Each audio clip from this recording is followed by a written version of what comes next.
ஆதியாகமம் 19ஆம் அதிகாரம். அந்த 2 தூதரும் சாயங்காலத்திலே சோதோமுக்கு வந்தார்கள். லோத்து சோதோமின் வாசலிலே உட்கார்ந்திருந்தான்.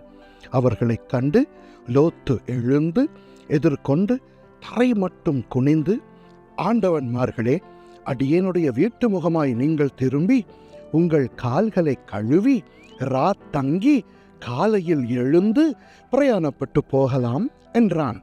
அதற்கு அவர்கள், அப்படியல்ல, வீதியிலே தங்குவோம் என்றார்கள். அவன் அவர்களை மிகவும் வருந்தி கேட்டுக்கொண்டான். அப்பொழுது அவனிடத்துக்கு திரும்பி அவன் வீட்டிலே பிரவேசித்தார்கள். அவன் புளிப்பில்லா அப்பங்களை சுட்டு அவர்களுக்கு விருந்து பண்ணினான். அவர்கள் புசித்தார்கள். அவர்கள் படுக்கும் முன்னே சோதோம் பட்டணத்து மனிதராகிய வாலிபர் முதல் கிழவர் மட்டுமுள்ள ஜனங்கள் அனைவரும் நானா திசைகளிலும் இருந்து வந்து வீட்டை சூழ்ந்து கொண்டு லோத்தை கூப்பிட்டு, இந்த ராத்திரி உன்னிடத்தில் வந்த மனுஷர் எங்கே? நாங்கள் அவர்களை அறியும்படிக்கு அவர்களை எங்களிடத்தில் வெளியே கொண்டு வா என்றார்கள். அப்பொழுது லோத்து வாசலுக்கு வெளியே வந்து தனக்கு பின்னாலே கதவை பூட்டி அவர்களிடத்தில் போய், சகோதரரே, இந்த அக்கிரமம் செய்ய வேண்டாம். இதோ புருஷரை அறியாத 2 குமாரத்திகள் எனக்கு உண்டு. அவர்களை உங்களிடத்துக்கு வெளியே கொண்டு வருகிறேன்.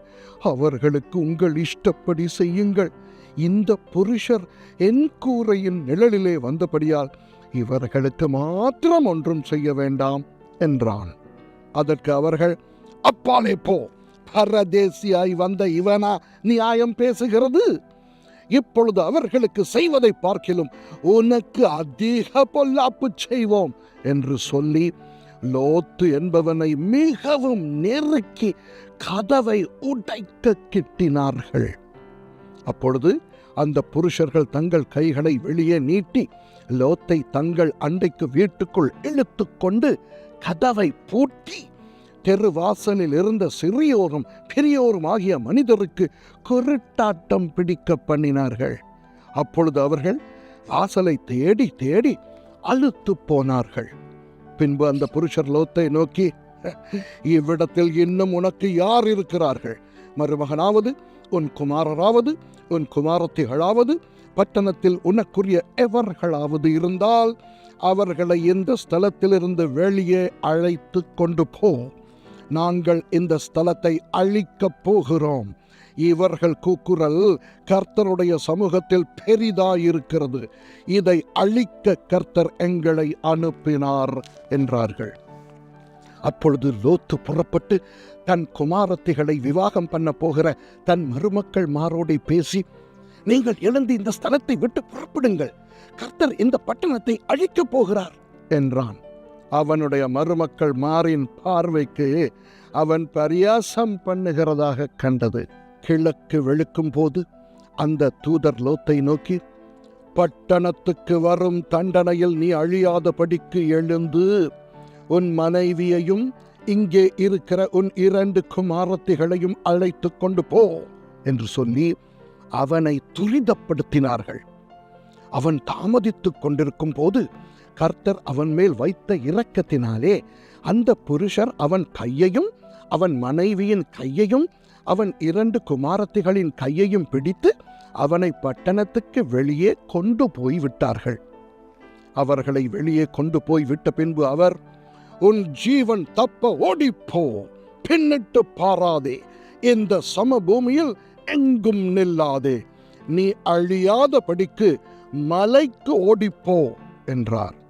அதற்கு லோத்து, அப்படி அல்ல ஆண்டவரே, உமது கண்களில் உமது அடியேனுக்கு கிருபை கிடைத்ததே. என் பிராணனை காக்க தேவரீர் எனக்கு செய்த கிருபையை பெரிதாக விளங்க பண்ணினீர். மலைக்கு ஓடிப்போக என்னால் முடியாது. தீங்கு என்னை தொடரும். நான் மரித்து போவேன். அதோ அந்த ஊர் இருக்கிறதே, நான் அதற்கு ஓடிப்போகத்தக்கதாய் அது கிட்ட இருக்கிறது, சின்னதுமாயிருக்கிறது. என் பிராணன் பிழைக்க நான் அங்கே ஓடி போகட்டும், அது சின்ன ஊர் தானே என்றான்.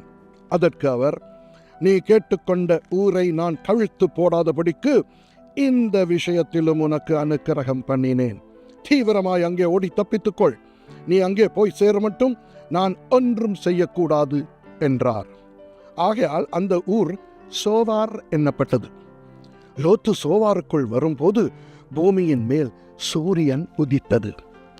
அப்பொழுது கர்த்தர் சோதோமின் மேலும் கொமோராவின் மேலும் கர்த்தராலே வானத்திலிருந்து கந்தகத்தையும் அக்கினியையும் வர்ஷிக்க பண்ணி அந்த பட்டணங்களையும் அந்த சமபூமி அனைத்தையும் அந்த பட்டணங்களின் எல்லா குடிகளையும் பூமியின் பயிரையும் அழித்து போட்டார்.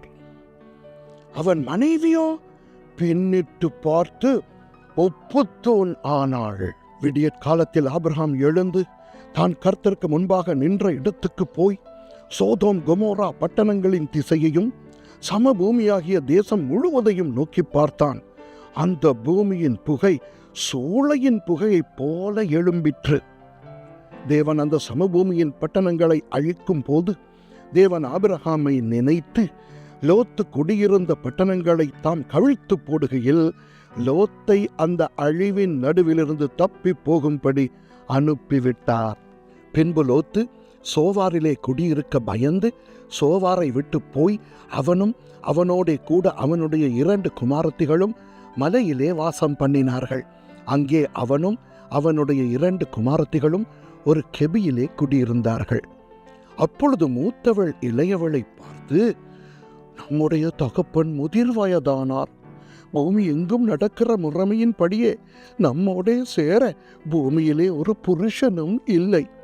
நம்முடைய தகப்பனால் சந்ததி உண்டாகும்படிக்கு அவருக்கு மதுவை குடிக்க கொடுத்து அவரோடே சயனிப்போம் வா என்றாள். அப்படியே அன்று இரவிலே தங்கள் தகப்பனுக்கு மதுவை குடிக்க கொடுத்தார்கள். மூத்தவள் போய் தன் தகப்பனோடே சயனித்தாள். அவன் சயனித்ததையும் எழுந்திருந்ததையும் அவன் உணராதிருந்தான். மறுநாளிலே மூத்தவள் இளையவளை பார்த்து, நேற்று ராத்திரி நான் தகப்பனோடைய சயனித்தேன், இன்று ராத்திரியும் மதுவை குடிக்க கொடுப்போம், நம்முடைய தகப்பனால் சந்ததி உண்டாகும்படி நீ போய் அவரோடே சயனி என்றாள். அப்படியே அன்று ராத்திரியிலும் தங்கள் தகப்பனுக்கு மதுவை குடிக்க கொடுத்தார்கள். அப்பொழுது இளையவள் எழுந்து போய் அவனோடே சயனித்தாள். அவள் சயனித்ததையும் எழுந்திருந்ததையும் அவன் உணராதிருந்தான்.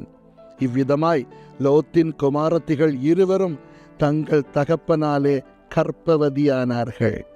மூத்தவள் ஒரு குமாரனை பெற்று அவனுக்கு மோவாப் என்று பெயரிட்டாள். அவன் இந்நாள் வரைக்கும் இருக்கிற மோவாபியருக்கு தகப்பன். இளையவளும் ஒரு குமாரனை பெற்று அவனுக்கு பென்னம்மி என்று பெயரிட்டாள். அவன் இந்நாள் வரைக்கும் இருக்கிற அம்மோன் புத்திரருக்கு தகப்பன். ஆமேன்.